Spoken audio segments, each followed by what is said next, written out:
number 10 upset of all time, the Chiefs win Super Bowl IV. No, it wasn't an upset. We really believed we were going to win. We didn't feel at all like we were a 13-point underdog. This year, the AFL had another underdog representing it, a team that couldn't win its own division during regular season.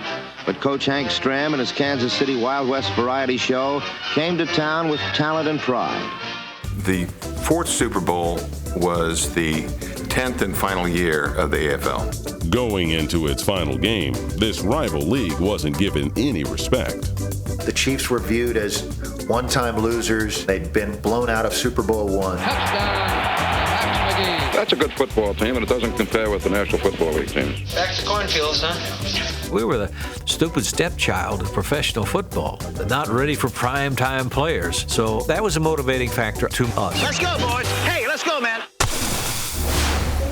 We took on the Minnesota Vikings. The Vikings had been dominant in the NFL that year.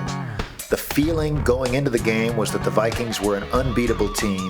The Vikings scored the most points, permitted the fewest, and dished out such punishment along the way that they came to be known as the Purple Gang. We're talking about the Purple People Eaters of Minnesota, and they were tough. As our number 10 upset unfolded, it was obvious that the AFL team had been greatly underestimated. The Chiefs matched up with the Vikings in almost lethal ways.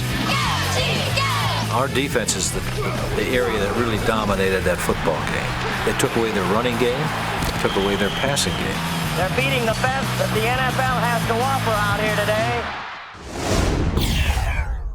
Our number 10 upset wasn't just a victory for the Chiefs, but a 23-7 blowout. The Chiefs had a much more complex offensive array than what the Vikings had. The Chiefs were in motion shifts almost every play. We're catching them moving a little bit. They're not ready for that quick count. Look at them running around. They didn't even know where to go on the lineup. Yeah, Kasulki was running around there like it was a Chinese fire drill. Hank Stram put together one hell of a game plan. Just keep matriculating the ball down the field, boys. We ran 65 toss power trap. 65 toss power trap. That might pop wide open, Rats. And there was a gaping hole there for Mike Garrett. Touchdown, Garrett scores for the Vikings. I tell you that baby is there. Yes, sir, boys. So when we won that Super Bowl, it was a vindication for 10 years of a lot of blood, sweat, and tears that went into the AFL. It really is a satisfying conclusion to the 10 years of the American Football League. Huge upsets are nothing new in pro football. In the 1940 NFL championship game, the Chicago Bears embarrassed the heavily favored Washington Redskins in the most lopsided game in NFL history. There's not very much you can say when you lose a game 73-0. I told them it was 1 over par. In Miami's Orange Bowl, the experts predicted a Seahawk defeat at the hands of the defending AFC champion Dolphins. In 1983, the Cinderella Seahawks didn't let the clock strike midnight in Miami. Touchdown, Seahawks! One great battling job, I tell you what. And who can forget in 1998 when the Cardinals won their first playoff game in 50 years? Throws it down the middle, it's caught by Sanders to the 10, to the 5, he scores! No one gave him a chance to win this football game. The number 9 upset of all time. The Vikings shocked the 49ers. Very few postseason games I've ever seen have surprised me more than that one. The Vikings advance to the NFC Championship game. A game the Niners weren't supposed to lose. Joe Montana at the height of his powers. Jerry Rice coming into his own. How do you like his name? Yeah! Our number 9 upset took place during the strike-shortened 1987 season and involved one of football's most powerful dynasties. 49ers were 13-2. Their offense was ranked first in the league. Their defense was ranked first in the league. I mean, they looked like they were as good as the teams that had won the previous Super Bowls. And there was every reason to think they were going to go on and win this Super Bowl. Montana looking, throwing for right. Touchdown! Do you have any idea how demoralizing that is for a defense? Looks, throws, end zone, intercepted! The Vikings were 8-7 that year, mediocre on both sides of the ball. They're playing the Vikings, a team that on paper was not their equal. Oh, it's loose! It's a football. I thought the 49ers were going to run the Vikings right out the front door and right into the bay. The Niners 11-point favorites today and the pick of most of the experts to win it all again. Then as soon as the 49er Viking game begins, it's as if you've entered a parallel universe. Joe Montana looking slower and slower as the age and the Viking pass rush begin to catch up with him. Joe Montana, for one of the only times ever in a big game, wasn't himself, wasn't on. The one sideline pass that he threw that got intercepted and returned for a touchdown might be as bad a pass as Joe's ever thrown in his career. Down the near sideline to the 20, the 15, the 10, the 5, touchdown Reggie Rutland. And then Anthony Carter just goes berserk. I mean, I don't even remember who the quarterback was, but every time I looked up at the big screen to see what the replay was, Anthony Carter was making some type of circus catch. 227 yards and 10 catches. Because Carter was just awesome in that game. A magnificent catch by Carter. As shocking, if not more shocking, is that during that game, Montana was pulled from the game, and he was replaced by Steve Young. But not even the help of another future Hall of Famer could prevent our number 9 upset from happening. The Vikings have won it.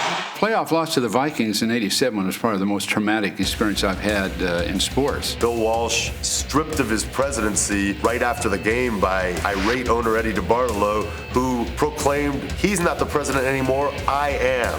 That's when you know your boss is mad. It's a disappointing loss for the 49ers. The '87 team really should have been a Super Bowl team. Even the people from Minnesota, I don't think really thought that they were going to go into San Francisco and win that game. Only a handful of fans are left, and most of them are Viking fans, as all of the Niners faithful headed to the parking lot a bit early. The number 8 upset of all time. Big Blues, big win in Super Bowl 25. If Norwood doesn't miss the field goal, then we're talking a different game here. Here comes number 11, Scott Norwood, and he will have a chance to win the Super Bowl for the Bills. Snap, spot, in the air, it's got the distance, it is no good! Giants win! Giants win! Norwood going wide of the goalposts was essentially a stamp of approval for Hostetler's mustache, and we can't have that. 1990 was a season of upsets for the New York Football Giants. First, they had to win without their starting quarterback. And Sims has been leveled on that play. The Giant fans expected great defense as usual, and they were hoping that Hostetler wouldn't screw it up too badly. Nobody on the bandwagon.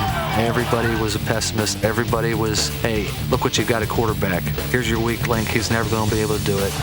Even without scoring a touchdown in the NFC Championship, Hostetler staged a victory for the G-Men. Kick is away, it's got the distance, it is good! Good! And the Saints are going to Tampa Bay. They beat a great 49er team in San Francisco, but they win on a last-second field goal. The Bills absolutely obliterate the Oakland Raiders. He runs in for the score! A versatile back, He will score! a quarterback who made quick snap decisions. What a throw by Kelly! And it is caught for the touchdown by Andre Reed! Andre Reed, obviously a veteran guy like James Lofton. Touchdown! James Lofton! Touchdown! They've had a great offensive year, and they're coming off their best offensive performance. And there are a lot of people that are comparing it to the great offenses of all time. And he is in for the touchdown! Almost everybody I know thought that the Bills were going to win, and maybe win huge. Oh my God, they're going to kill him.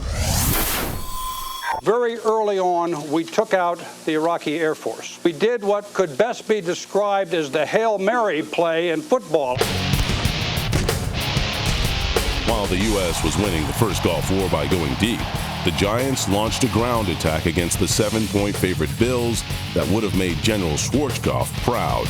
Let's run the ball. Let's take time off the clock. Let's limit their possessions. Let's limit their snaps. Because the one thing the Giants couldn't afford to do was turn it into a high-snapped kind of game. Because the more the Bills had the ball, it was going to play to the Bills' advantage. Throws to the end zone.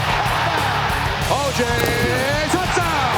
The Giants have taken the lead. The Giants' strategy gave them a 1-point lead late in the fourth quarter, where the Bills set the stage for one of football's most memorable moments. Here we go. Snap, spot, in the air. It's got the distance. It is no good.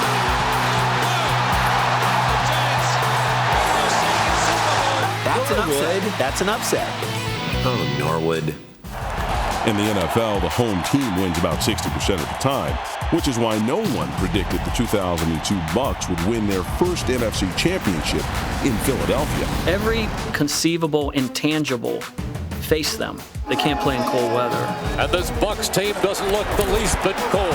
It's the same team that's knocked them out of the playoffs the previous 2 years, where they hadn't even scored a touchdown. It's intercepted at the 10 to the 20. Going coast to coast. Randy Barber. Intangibles don't wear shoulder pads. The 79 Oilers shouldered the divisional playoffs without an injured Dan Pastorini or Earl Campbell. The men who took their places weren't much healthier. Rob Carpenter, who arrived at the game on crutches and then threw them away to lead the Oilers in rushing. Houston still stole the Bolts' thunder. But these backups couldn't knock another group of replacements off our list. The number 7 upset of all time, the Redskins Scabs beat the Cowboys. They've been called Scabs, Scrubs, and Subs, but they'll be representing Washington as a pro football team. We are the Washington Redskins. Actually, the Washington Redskins were on strike in 1987, as was the rest of the NFL Players Union. They're not willing to address any of the players' concerns. Teams of replacement players were assembled with often nightmarish results. It was the biggest bastardization in the history of pro football. The Redskins were the only team that never broke ranks during the strike. We had no individuals that ever crossed the picket line. We're never even close to crossing the picket line. I think it's a team effort, and that's the most important thing.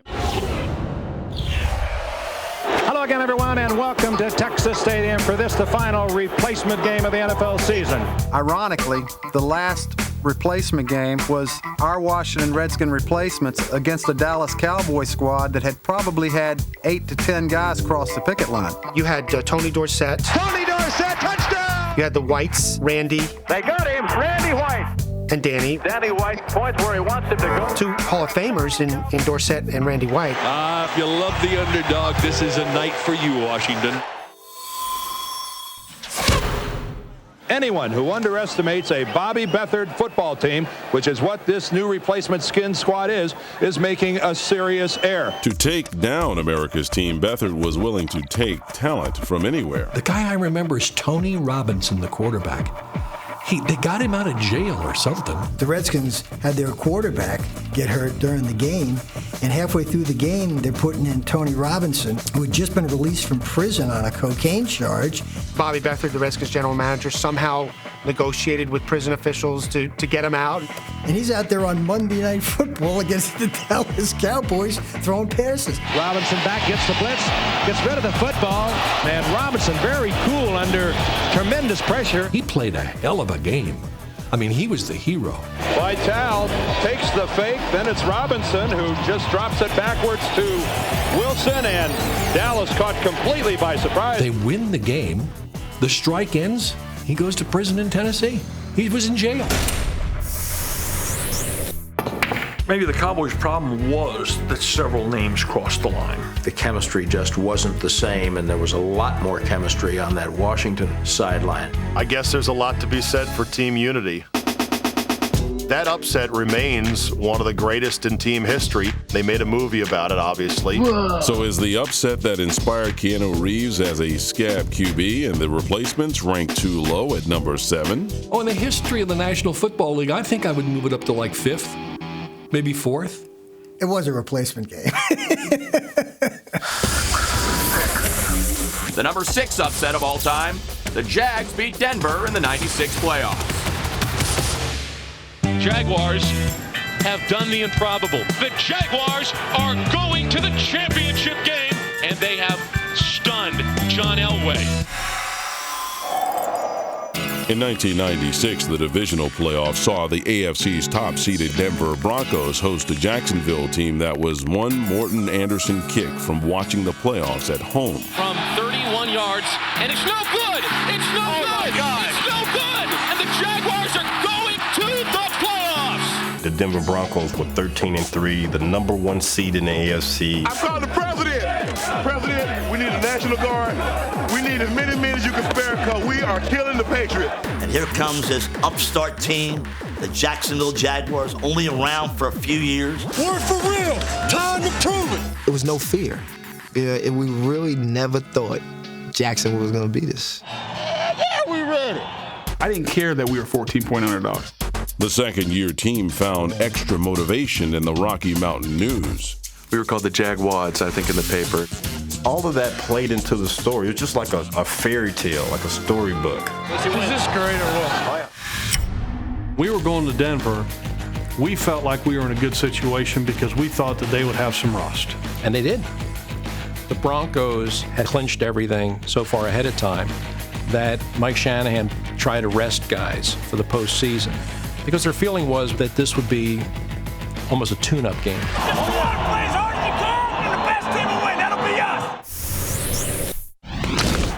Early on, the Broncos looked like the better team. But Jacksonville took the lead in the second quarter and never relinquished it. Broncos have really let them off the hook. The Broncos got in trouble, and they couldn't fight their way through it. Let's go now. Keep it on him now. Keep it on him. Keep it on him. The Jaguars came in with a good game plan. I mean, they ran the ball with consistency. Natron Means got carry after carry after carry. Keep pounding. Keep pounding. The Jaguars send out Mark Brunell. Brunell added another dimension. You could not keep him in the pocket. Brunell slips away. What a move. Still on his feet. Mark Brunell with a masterful run. He out John Elway, and they out Bronco the Broncos. Looking for Jimmy in the end zone. Touchdown Jaguars. Touchdown Jaguars. Touchdown Jaguars. They were called Jaguars in the paper this morning, and yet they've got the crowd stunned. The Jacksonville Jaguars have upset Denver. It wasn't just a loss. I mean, that was a traumatic loss. It was gut-wrenching because we let it slip through our fingers. So a lot of hopes in this season going down the drain here for the Broncos. Even though I'd lost 3 Super Bowls before that, that Jacksonville game was the biggest loss of my life.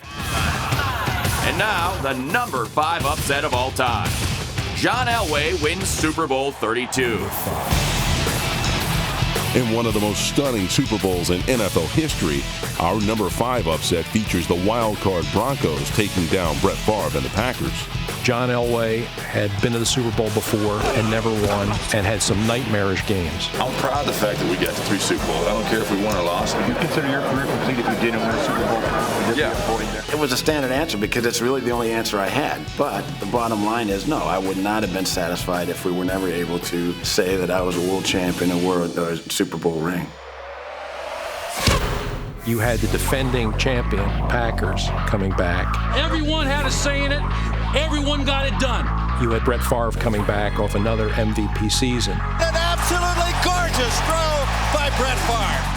I think at the start of the season, we felt like we were going to go back to the Super Bowl. We were really a good team. We were more confident than we were the year before. They got it. They got it. Battle, baby. Your division champions. Way to go, man.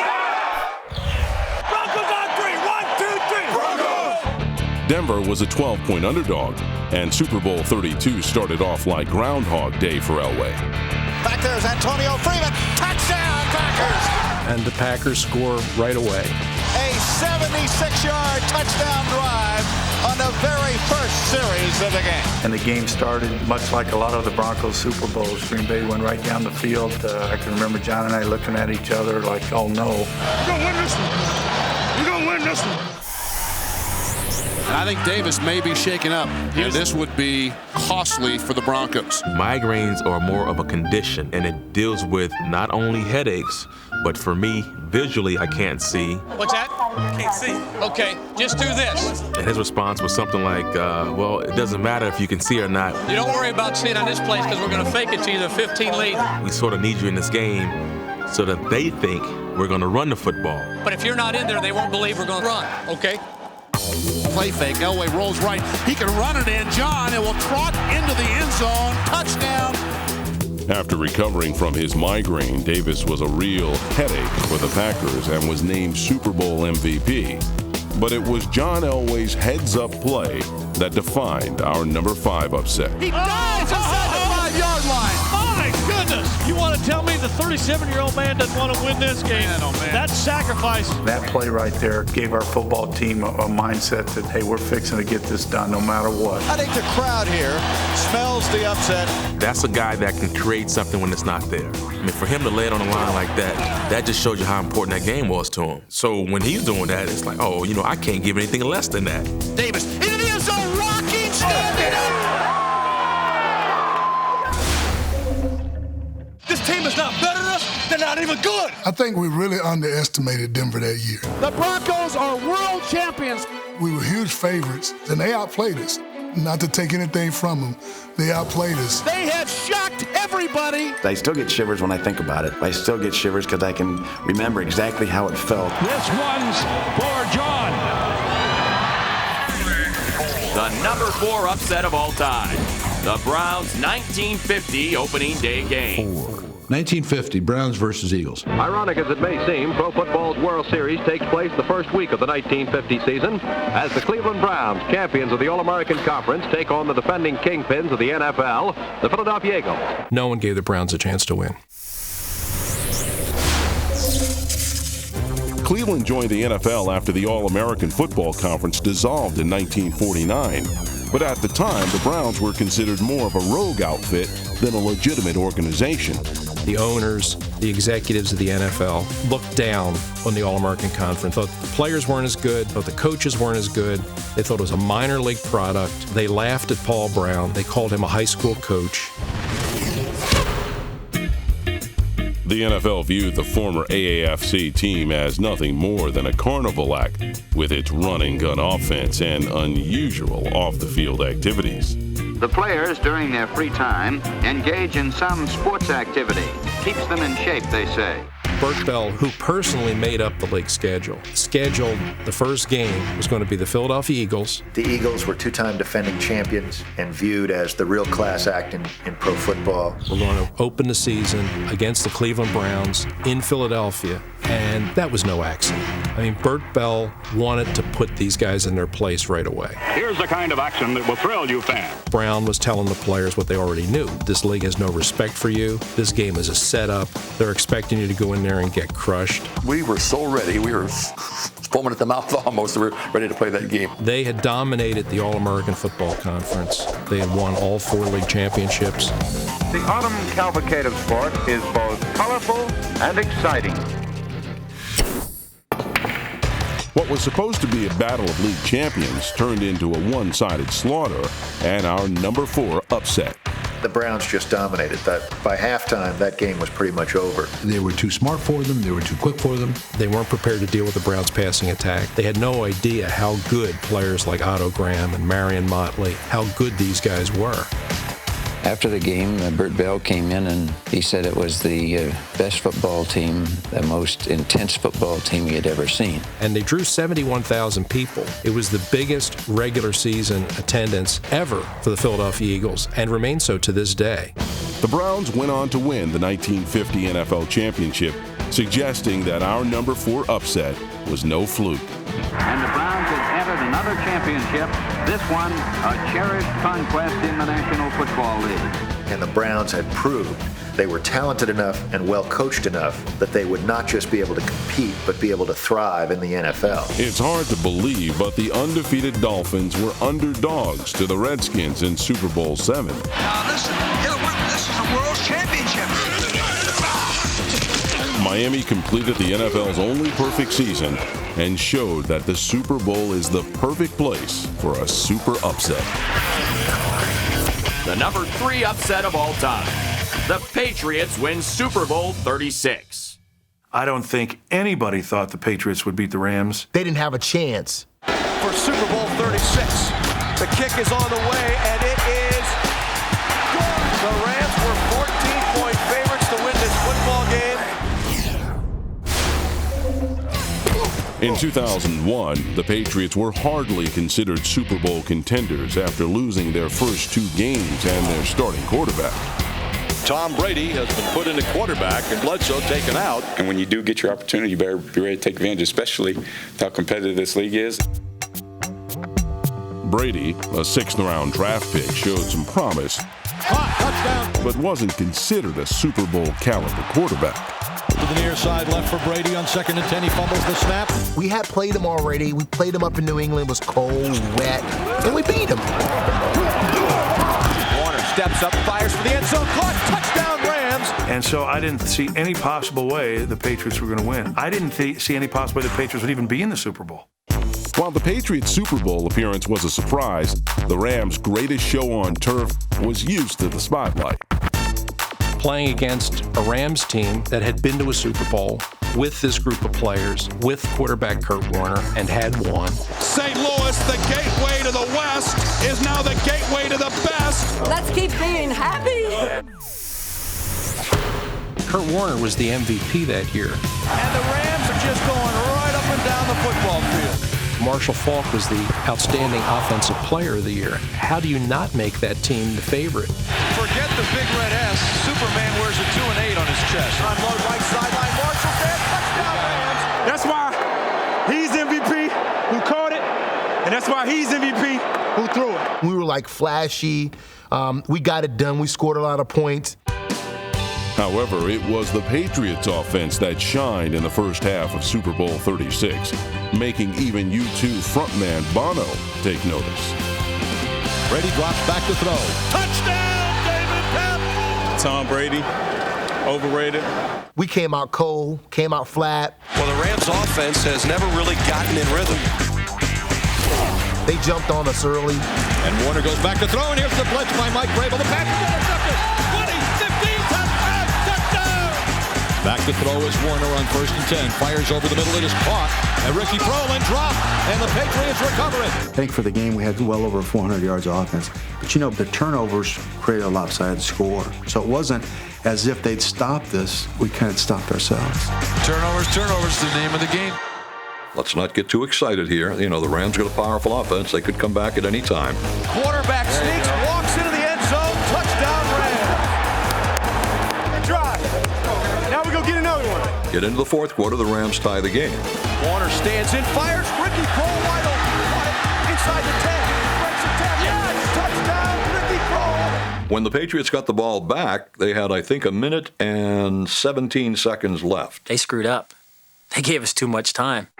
Together, Tom Brady and Adam Vinatieri forged the beginning of a new dynasty and gave us our number 3 upset of all time. And Adam Vinatieri will try to win it with a 47-yard field goal attempt. The night before that game, I must have tossed and turned all night. I must have kicked that 1,000 times in my sleep. Snap, ball down, kick up. Kick is on the way, and it is good! It's good! And there you go, a kicker wins a game for him. What a finish! What a finish! And it was the most exciting broadcast moment of my life. And the Patriots are Super Bowl champions! No upset is more disheartening than one that blemishes a near-perfect season. 2004, Patriots at the orange-jerseyed Dolphins. Barr is over the top, touchdown! It's the only time in NFL history in which a team that is 10 or more games over 500 lost to a team that was 10 or more games below 500. They have shocked the New England Patriots. That was a seminal upset. The Fish played spoiler before. The '85 Bears had an undefeated season dangling within reach until the Dolphins made the catch of the day. Ball is deflected in the air. Touchdown, Miami. They're lucky to good. The number 2 upset of all time, a giant upset in Super Bowl 42. But I'm telling you, we just saw one of the greatest upsets in the history of football. And the Giants, with the most improbable win, have won Super Bowl 42. It was a great upset because the Patriots were 18-0. They were going for 19-0, the perfect season. Perfection personified by the Patriots. Throughout the season, New England dominated every opponent in its path to perfection. Nobody has come close to stopping them. They didn't just win. They made it look ridiculously easy. And they just make it look easy. More touchdowns than any offense in history. More points than any offense in history. New England's pretty darn good, man. I'll tell you what. Best I've ever seen. While the Patriots were the most dominant team in football, the Giants were one of the most disappointing. They went through stretches and they went through periods of that season where they looked absolutely awful. I thought the Patriots would win by 2 or 3 touchdowns. I looked at it as the Giants will get run out of the stadium. No doubt about it. One of the greatest upsets to me was how that Giant defensive line just totally dominated one of the best offensive lines in football. Sacked by Michael Strahan. You know, it's not like a hot knife through butter like we saw in the middle of the season where zip, zip, zip, Brady's not. Giants are getting pressure. They're tackling well. They're making plays. And I said, you know what? Game on here. They still had the champion's heart, New England, to take it down the field and seemingly win the game. Touchdown! Randy Moss! Yeah!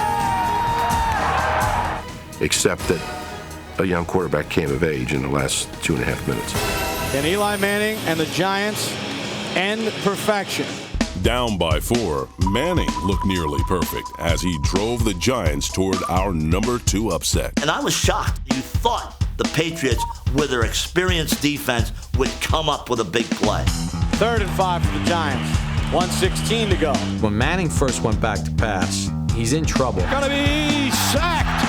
No, he got out of it. Manning finally gets free and heaves it. Fires downfield. And what a catch by Tyree. We still see David Tyree going up, taking the ball away from Rodney Harrison. I think it's one of the greatest moments in Super Bowl history. 17-14, fellas. 1 touchdown, we are world champions. Manning got his team the winning score and was named the game's most valuable player. And the Giants won with Eli Manning. I mean, are you kidding me? Here's a quarterback with more interceptions than any other quarterback in the playoffs that year. Threw it right to the safety. Eli, to his critics, how you like me now? If that's not considered an upset, It's like ugly beating hot. It's like Sanjaya winning American Idol. If you were a Patriots hater, it was the greatest way to see them lose. The Patriots will not be perfect. You could not nullify their season anymore. The Patriots, seeing their undefeated season go up in smoke. 18-1. I think this last Super Bowl is the biggest upset. I love that upset. I was there cheering the Giants on. 17-0 says it all. The world championship. 18-1 is number 2 for now, but there is one key fact that will ensure its spot near the top for years to come. everybody today has witnessed that game. Read all about it, baby. Big Blue. And that's a big part of defining what the biggest upset is. You can listen to all the stories, have to be a witness. And I still don't think the Giants were that good. World champions, baby. Write that down. And now, the number 1 upset of all time. Broadway Joe guarantees Super Bowl III. Super Bowl III is the biggest upset. I don't think there's any doubt about that. Super Bowl III is going to remain pro football's greatest upset because of the circumstances and the time. The circumstances were these. The NFL's Colts were 19-point favorites over Joe Namath's Jets, members of the upstart American Football League. The conventional wisdom held that the American Football League was probably still a decade away from being competitive with the best teams in the NFL. The Colts weren't just the champions of the National Football League. They were being talked about as maybe one of the great teams of all time. The Baltimore Colts are heavier favorites to win this Super Bowl game than Green Bay was in 1967 and 1968. The Packers had won the first 2 Super Bowls, obviously representing the NFL. Green Bay strikes quickly here. So they've won the first 2 in pretty convincing fashion. I don't think people thought the Jets were as good as the Chiefs or the Raiders that lost Super Bowls 1 and 2. I mean, there are a lot of AFL people that went into Super Bowl III sort of with one hand over their face thinking, oh, God, this is going to be worse than the last 2 games. Far, far away in a kingdom on the coast, there was a little prince who made a mighty boast. I'll throw that beam, he said, and straight I'll make it go. There's no doubt about it, said the boy named Broadway Joe. There was a lot of fuss made about my guaranteeing the victory. Thursday night before the game, Joe Namath not only predicts victory, he guarantees it. We're going to win the game, I guarantee it. And this is supposed to now given Baltimore even more of an incentive, and they say that it has added maybe a 2-touchdown edge to the Colts. We'll see how it all comes out. They should have been very upset that Joe guaranteed the game. If they were as good as what they said they were, they should have came out and beat the shit out of us. No penalties, let's get a touchdown up there. And then on Sunday, the biggest star in the game, the biggest city in the game, goes out and on the sport's biggest stage, orchestrates the biggest upset in pro football history. I mean, that makes it a transcendent kind of story. We may be sitting in one of sports' greatest upsets in history. He managed the game masterfully. We get another score, though. We need another score. Namath, red hot. Somebody thought he'd get killed in this game. He has killed Baltimore so far. That's Snell's been the outstanding runner so far.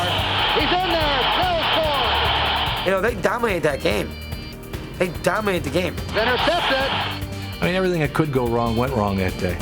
They had Jimmy Orr all alone, and they didn't see him. We just got outplayed. The game is over. The New York Jets are the world champions. They have upset the Baltimore Colts and beat them handily here today. It was shocking that the Colts lost the game. Got to have confidence in your team. Got to have confidence in yourself. And if you don't have that confidence, you can't play football. The significance of that game, it was really more than just the Jets winning against the Colts. We won for the league. I believe the AFL won over many football fans because that underdog Jet team came through. World Championship football team. Our number one upset's greatest legacy was what it did for the game and the AFL-NFL merger. The feeling was the real championship game is the NFL title game. This Super Bowl thing is just an anticlimax.